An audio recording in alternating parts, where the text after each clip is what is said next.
Et on va parler de cirque avec Richard Fournier. Bonsoir. Bonsoir. Alors, on continue la programmation circassienne toute l'année. Cette année, on s'en délecte en 2022. Vous faites notamment un spectacle en partenariat, à l'occasion de Le Mans Sonore, avec un spectacle qui a l'air génialissime, Ogre, Tout à fait. les 29 et 30 janvier. Alors, c'est à la fois un spectacle circassien et musical, en fait. Ouais, c'est ça, c'est en fait l'artiste Samantha Lopez, c'est une artiste associée donc au Pôle Cirque, donc on travaille avec elle depuis 2 ans déjà, on l'a accueillie en résidence et Samantha a la chance ou en tout cas le talent d'être une très belle trapéziste sur un trapèze fixe, mais également une chanteuse hors pair. Et donc là, c'est un spectacle qui est créé pendant 1 heure où à la fois on est entre le concert, la pièce de cirque, la performance avec en fait un chant et du trapèze en permanence qui vont accompagner tout le projet. Donc c'est vraiment un projet assez inédit, nous qu'on suit depuis plusieurs années maintenant et qu'on est très heureux de pouvoir partager avec les Manceaux et les Mancelles en réel, parce que l'année dernière on l'avait programmé à l'occasion de la nuit du cirque, mais on avait pu le suivre uniquement en numérique, notamment sur LMTV. Alors, ce spectacle, ce qui est dingue, et je me suis posé la question, parce que moi, j'ai pas vu les images, mais le trapèze, chanter en même temps que faire du trapèze, là, tout de suite, maintenant, vous me dites ça, bon... Comme ça, détendu, ça va quand on en parle, mais c'est vrai que c'est une performance, notamment en termes de souffle, en termes d'effort. En plus, Samantha a une manière de faire du trapèze assez atypique. On est dans des mouvements très très lents, sur un enchaînement de techniques très impressionnant, et vraiment une écriture du spectacle de A à Z où la performance est toujours totale. Il y a 2 musiciens qui l'accompagnent également au plateau, donc c'est une écriture à la fois très très rare, voire inédite, et en plus une performance assez exceptionnelle d'un point de vue artistique et technique. Oui, c'est ça, je me permettais de le souligner, parce que c'est aussi dans le cadre Le Mans Sonore, mais c'est vrai qu'on n'a pas l'habitude déjà d'avoir des musiciens, des voix en direct liées à des acrobaties, mais là, que ce soit l'acrobate qui donne de la voix, et d'ailleurs, c'est pas des chansons, on va pas avoir un répertoire de chansons françaises, il y a un jeu aussi un peu organique au niveau de la voix. Ouais, complètement. C'est une écriture originale de Samantha. Elle a écrit toutes les musiques et toutes les paroles. Donc c'est vraiment sur une performance complète. On n'est pas sur un concert avec des morceaux qui s'enchaînent, mais vraiment sur une écriture de spectacle avec cette performance vocale. On va traverser de la musique électronique, de la poésie, du chant, parfois des moments a cappella, et tout ça avec cette performance autour du trapèze. Et puis cette écriture assez particulière, il y a notamment une très belle mise en lumière très très précise, très très particulière sur cette pièce de cirque. Et l'ogre, c'est pour ce côté protéiforme justement du mouvement et de la voix et de l'espace. Ouais, alors là c'est vraiment Samantha qu'il faudrait interroger, mais l'ogre, oui, c'est un peu cette pièce qui a été tellement complexe à créer pour elle, qui a pris énormément de place, qui est un ovni aussi dans le paysage cirque ou musical. D'ailleurs, c'est des choses qu'on ne croise jamais. Et du coup, c'était en ça que c'était un ogre, c'était quelque chose qui avait nécessité énormément de place, qu'elle avait créé quelque chose de vivant, et voilà, il ne fallait pas se faire manger en tout cas. Alors ça, c'est le 29 et 30 janvier prochain. Et puis pendant les vacances scolaires, du 11 au 13 février, vous proposez un contre un, donc un spectacle qui est accessible au plus jeune public et qui propose de revisiter le mythe d'Orphée et d'Eurydice. Ouais, tout à fait. Un contrat, c'est un spectacle de l'artiste de cirque Raphaël Boitel, qui est une artiste qui est quand même plutôt assez connue au niveau national et international, qui vient là au Mans avec une petite forme pour le jeune public, donc de manière assez anecdotique. On l'organise vraiment là sur des heures où on peut avoir un peu plus de jeune public, donc c'est plutôt 18h30 les vendredis et samedis et 16h30 le dimanche. Et là, on est vraiment sur un spectacle en frontal, donc qui sera organisé au théâtre du Scarron, à côté des Jacobins. Et on est sur tout un travail autour de la lumière, tout un travail qui revisite justement ce mythe et qui en même temps qui est très accessible à la fois sur du jeune public, mais également en termes de texte et d'accessibilité. C'est quelque chose d'assez fluide. En fait, le mythe, on ne raconte pas le mytte de manière très didactique. C'est un fil conducteur. On évoque le mythe, et pour une pièce vraiment assez intéressante entre ces deux personnages qui vont naviguer dans cet univers.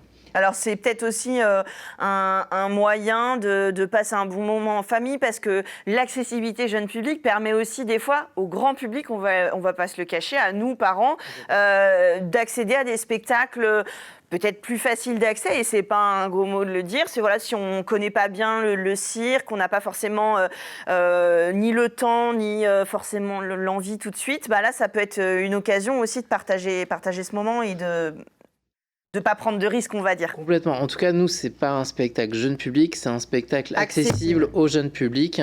Du coup, il n'y a pas de texte, donc c'est aussi pour ça. Le format est assez court, c'est un 40 minutes. On le conseille à partir de 6 ans, mais on sait qu'à partir de 3 ans, il y a aucun souci pour venir le découvrir. Et c'est vraiment, en effet, pouvoir à la fois le partager en famille, parfois quand on a plusieurs enfants avec différents âges.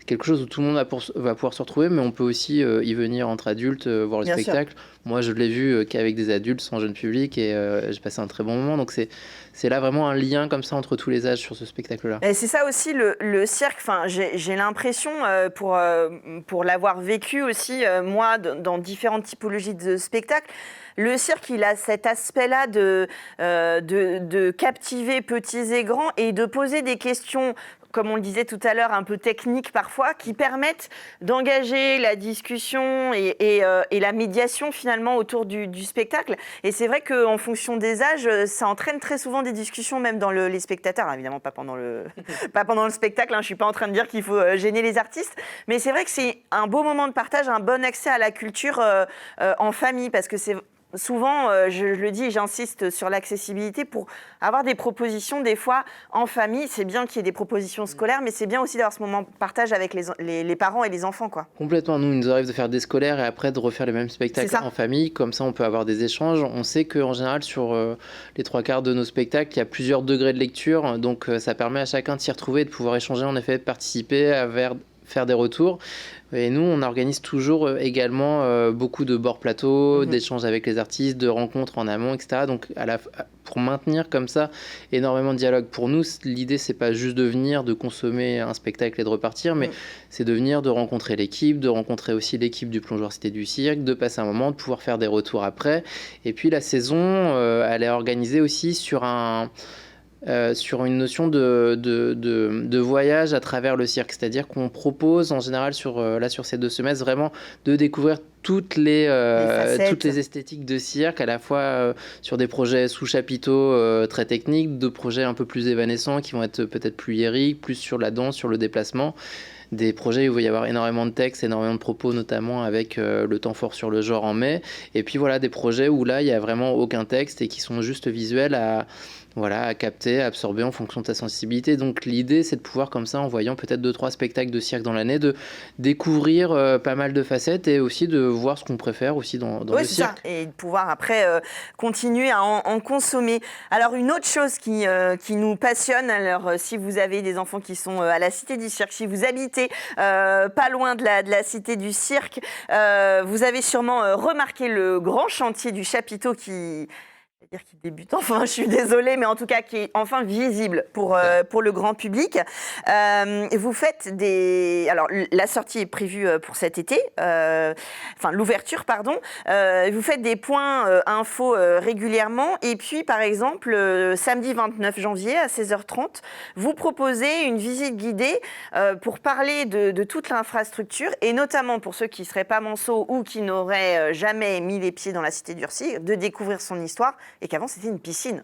Tout à fait, ouais. Nous, on s'est saisi vraiment de ce chantier-là pour créer un dialogue avec les habitants et avec le public et avec les manceaux et les mancelles. L'idée, c'est que le chantier ne soit pas subi, mais que ça soit aussi une manière de voir du spectacle, de dialoguer, de voir quelque chose qui se construit. Donc, on a organisé comme ça une visite guidée en lien avec le service patrimoine de la ville du Mans. Donc, c'est une visite à 2 voies. Il y a toujours quelqu'un du plongeoir, une personne du plongeoir Cité du Cirque et une personne du service patrimoine. Et l'idée, c'est de découvrir le bâtiment Cité du Cirque, qui est donc une ancienne piscine, mais on remonte aussi bien avant, parce que les Bords de Lune, c'était un site de bain froid, donc on a comme ça créé une visite guidée qui va d'un équipement de loisirs qui est la piscine vers un pôle cirque. Donc on découvre à la fois l'environnement urbain dans lequel est inscrite la Cité du Cirque, on découvre les bassins extérieurs, on découvre l'école de cirque, on va aussi découvrir sous l'école de cirque. Est-ce que sous l'école de cirque, il y a encore les bassins?